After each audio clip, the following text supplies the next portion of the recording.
Stormy Daniels' lawyer was pressed on why her statement back in 2018 denying a sexual and/or romantic affair with Trump was, technically speaking, accurate.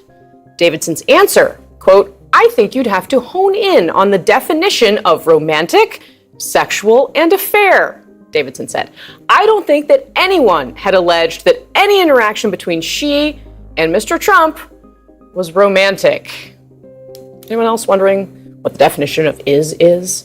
Let's remember, it was Jimmy Kimmel who pressed Stormy Daniels about this very question back in 2018. Am I getting at anything? Did you sign this letter that was released today? I don't know, did I? Wait a minute, that you can say, right? That does not look like my signature, does it? It doesn't look like your signature. So you're saying perhaps this letter was written and released without your approval.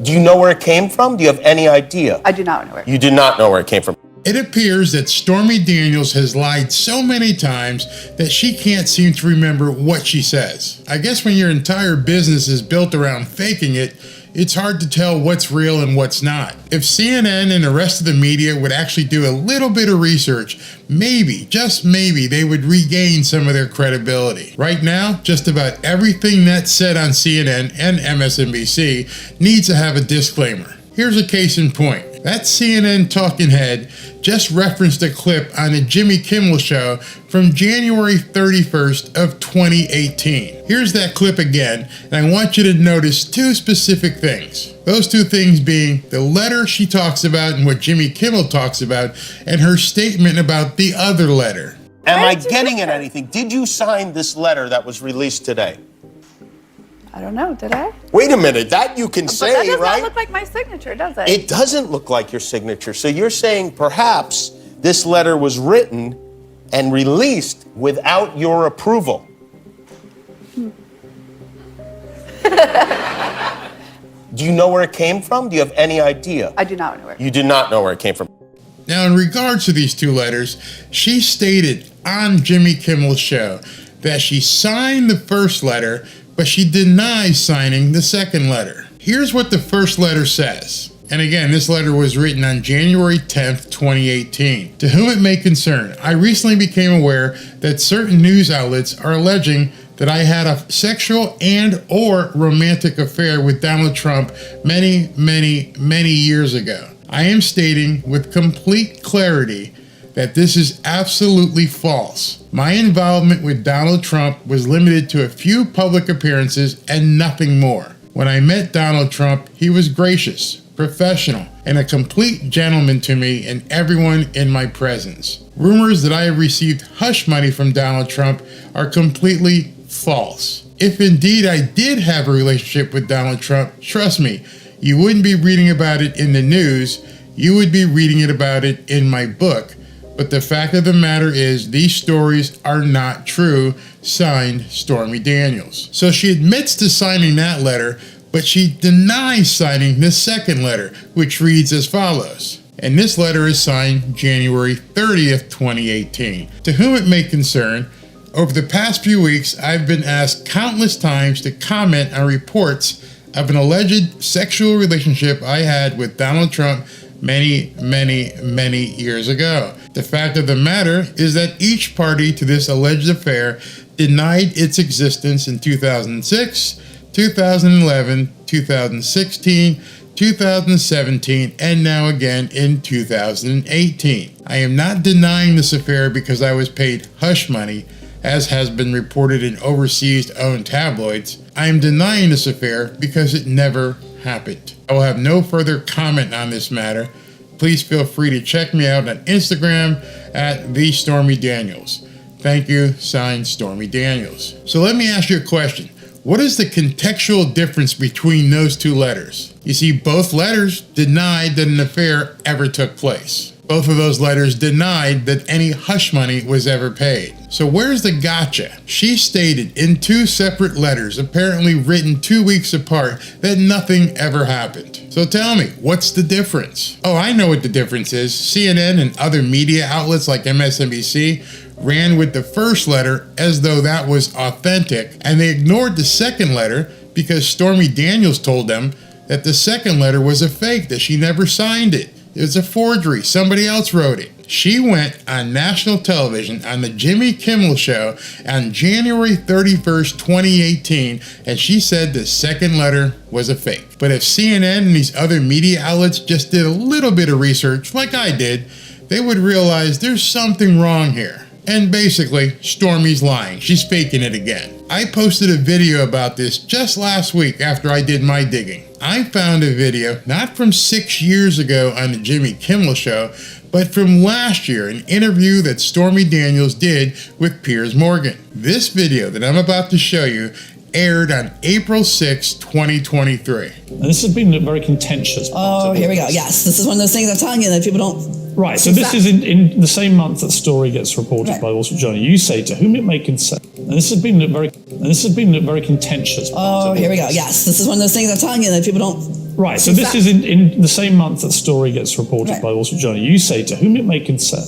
Over the past few weeks, I've been asked countless times to comment on reports of an alleged sexual relationship I had with Donald Trump many years ago. The fact of the matter is that each party to this alleged affair denied its existence in 2006, 2011, 2016, 2017, and now again in 2018. I'm not denying this affair because I was paid hush money, as has been reported in overseas owned tabloids. I'm denying this affair because it never happened. All right, so understand that letter that Sean Hannity showed, and I've shown in a number of videos, where she signed this letter. She signed this letter and said, it never happened. Nope, it never happened. I'm going to sign my name to this letter because I'm hoping to get paid, and I'm going to keep this NDA in place. And it was a condition of the NDA that I go ahead and sign this letter so I can pick up a check for $130,000. So I'm going to sign this letter and say it never happened. But then when she got released from the NDA, she's going to say that they forced me or coerced me to sign it. I didn't really mean to sign it. I never wanted to say that. That wasn't me. I have no further comment on this matter. Please feel free to check me out on Instagram. Like, I the actually Stormy wrote that. Daniels. So that's the second one. Right, so explain to me though. That's the second one. There was one before that. Am I getting at anything? Did you sign this letter that was released today? I don't know. Did I? Wait a minute, that you can But say, that does right? not look like my signature, does it? It doesn't look like your signature. So you're saying perhaps this letter was written and released without your approval. Do you know where it came from? Do you have any idea? I do not know. You do not know where it came from. So people point to the contents of this letter and they say, well, what changed? I mean, you couldn't have been more categoric in saying. I was still under the NDA. Michael. So she's saying she only signed it because of the NDA. Now listen to what she says right here. Cohen wrote that and had me sign it, and I didn't. Michael Cohen wrote it and had her sign it. Still, she has never had any legal contact, with Donald Trump. It's all going through Cohen. So she is placing the target squarely on Michael Cohen, which is what the prosecutorial strategy has to be. They're going to have to use Michael Cohen to basically come back into court, do what he likes to do, lie, and say, I did this because Trump told me to, or he winked at me, or he tapped me on the shoulder a certain way, or he sent me a Morse code message and said, get rid of this woman. Because Stormy has nothing to offer. Nothing she is saying right now incriminates Donald Trump in anything. And in fact, she's just saying, Cohen did all this stuff. Want to, which is why I signed my name wrong right before I went on Kimmel and pointed it out. Clearly, Stormy Daniels is a liar. So tell me why CNN and the other media outlets would go out there on national television and purposely show you a misleading clip from 6 years ago. Because the Piers Morgan clip doesn't fit their narrative and what they're trying to do to demean Donald Trump. But here's the real problem that the media is having right now. It doesn't matter. None of this matters. If Stormy and Trump did the dirty,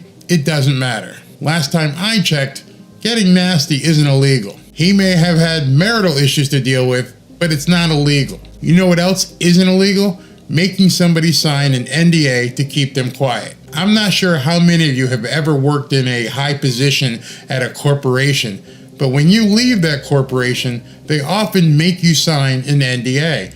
And guess what? They compensate you for signing that NDA. You get paid once you leave that company to stay quiet about that company.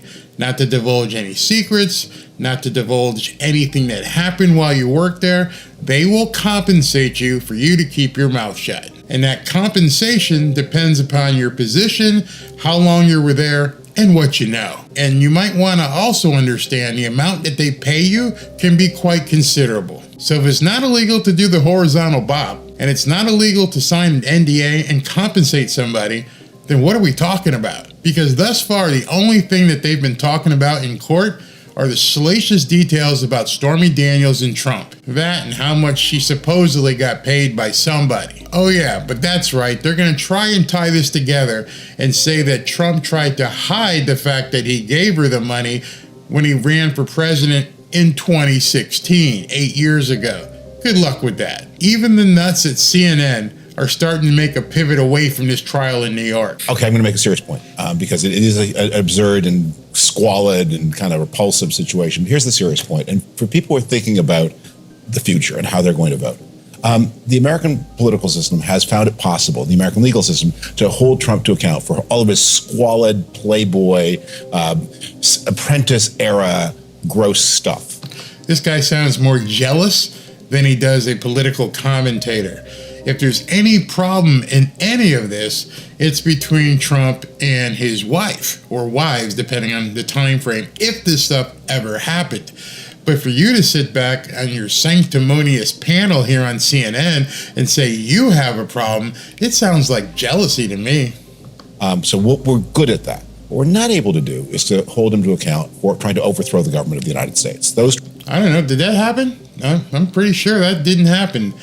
That hasn't been proven at all. So that's another salacious statement. That's actually worse than the Stormy Daniels stuff that you're putting out there. Trials are going to be indefinitely postponed. Now, oh, it looks like a funeral. So the trials are going to be indefinitely postponed. Why'd they lead with this New York case? Oh my God, we wanted to throw him in jail. This isn't going to work. Trump is nearing 80. He's probably past his squalid Playboy hijinks era. Now, that's the third time he has said that. Third time he has brought that up, as though he's trying to influence the grandma at home or somebody. This is 2024, dude. What are you trying to say? Maybe not, but probably. Modern medicine is impressive, so he may be able to do other gross stuff. Modern medicine is impressive, so he can probably do other gross stuff. Okay, so one, that has nothing to do with this trial in New York. Number two, it has nothing to do with the election. Why does it matter to you what kind of stuff he can do in his bedroom? Would you say that about, those other people who have been changing their appearance, shall we say? But he's not past his attacks on government of the United States. So when... I'm sorry. Did you hear any recent attacks on the government of the United States from Donald Trump? Me neither. People tell you, well, if he returns to office, the system will be able to hold him to account. The institutions will be able to hold him to account. Look at what the institutions are able to do, and look at what the institutions are not able to do, and ask yourself which of those behaviors is likely to be repeated in a future Trump presidency. It's the anti-institutional, the anti-constitutional things that he may repeat, and those are the things we have not. Wait. You're talking about anti-constitutional? Are you actually watching this trial? You're saying that Trump is doing anti-constitutional stuff. Meanwhile, this trial, and I could go through a litany of things that the gag orders is suppressing, different evidence they're not allowing in. The entire judge shouldn't be on the case because he should recuse himself because of the money his daughter is raising for Biden. And you're saying Trump is doing the anti-constitutional stuff? That's why your ratings are in the pooper. Not been able to hold him to account for. And this is the reason why everyone who has looked at all of this has viewed this particular trial as potentially the least damaging for Trump. Because if in any... you're bummed out, aren't you? The least damaging. Everyone looked at it and said, why are we doing this? Then why are you doing it? If anything, it plays into, the hands of him kind of saying this is all ridiculous, right? Well, wait a second. How can it play into his hands of saying this is all ridiculous when your previous statement said everyone looks at this and go, it's the least damaging? So obviously he's not making it up when he says this is ridiculous and that it's a witch hunt. No, it does. And it does deny that the delays in these other trials denies the Americans the opportunity to know whether or not the justice system will convict him of crimes. There's your problem. They are pissed off because this New York case is falling apart and that the other cases are going to be pushed back to the point where they can't put him on trial to try and put him in jail before the election. Conducted on and around January 6th. I mean, you look at our own polling, only around 35% of Americans say that this trial actually matters, particularly when you compare to the other three. So understand, if only 30% of the American population cares about this New York trial, then basically you're talking probably about 95% of that 30% being Democrats. I doubt there's more than 5 to 10% of Republicans and independents who give a crap about this New York trial. Almost certain that the other three are not going to occur until after November. Second time they said that. See, that's what the impetus has been. If you were seriously just worried about seeking justice, does it matter if the case goes longer than expected? I mean, if somebody's guilty of a crime, does it matter whether or not it happens before November or after November? Shouldn't matter. Justice is justice. You shouldn't have to worry about that. But they are completely fixated on these cases not coming to trial before the election. So far, this has been salacious. It's been interesting. It's like watching a live reality show in real time. But I'm not necessarily certain whether or not it's going to make a difference, because most voters look at Trump and they say, well, I'm not surprised. Maybe he had a couple of mistresses. This is this billionaire guy hanging out with a lot of playmates. I mean, it's kind of like some guy's dream to be the rich guy hanging around with beautiful women. So I'm not certain that that's going to... Again, he sounds jealous like the other guy. He didn't sound like he's looking at someone as a criminal. He's like, hey, man, this guy meets Playboy models and he's a billionaire. And what's your point? Translate politically to people say, well, I don't know if I'm going to necessarily vote for Donald Trump. So it is in his favor. And I do wonder quickly here, will he get a hung jury? Watching that from CNN, you realize they know. We all know. The New York case is a clown show of epic proportions. And it backfired on them in a big way. Trump's numbers keep going up, and the general public sees this trial as a complete miscarriage of justice. That you're a voter, okay, and you're hearing this stuff, it might actually be just like a fundamental issue of fairness. It doesn't seem fair that Donald Trump's not allowed to criticize him when he's constantly throwing punches at him. Well, the voters that we talk to obviously don't really care about this case. I mean, I cover Donald Trump and I go to his rallies, so no one there is, up in arms. Do they even know he's on trial? They do know he's on trial, but they think it's unfair. And I will tell you that this case going first, one of the interesting conversations I had with someone who worked for the Trump administration, was very close to Donald Trump, actually no longer has any ties with him, told me that this case going first made him want to put a MAGA flag in his front yard because he felt like it was unfair. And that's really the sentiment when you go to these rallies. She ain't lying. Stormy is the liar. Michael Cohen, he's a convicted felon who has perjured himself over and over. I can't wait to see Stormy Daniels take the stand. It might be the quietest day ever on MSNBC and CNN because she's going to get ripped apart by a lawyer for Donald Trump. At this point, I think CNN, MSNBC, and most of the media realize they've been completely conned by Alvin Bragg's sham trial up in New York. Let me know what you think about this evolving story about Stormy Daniels. What the heck is going on with her? She just lies, and lies, and the media just keeps putting lies out there. And I just hope that when she puts her hand on the Bible in New York, if they still do that, I hope her arm doesn't burn up. Let me know what you think. Talk to you soon.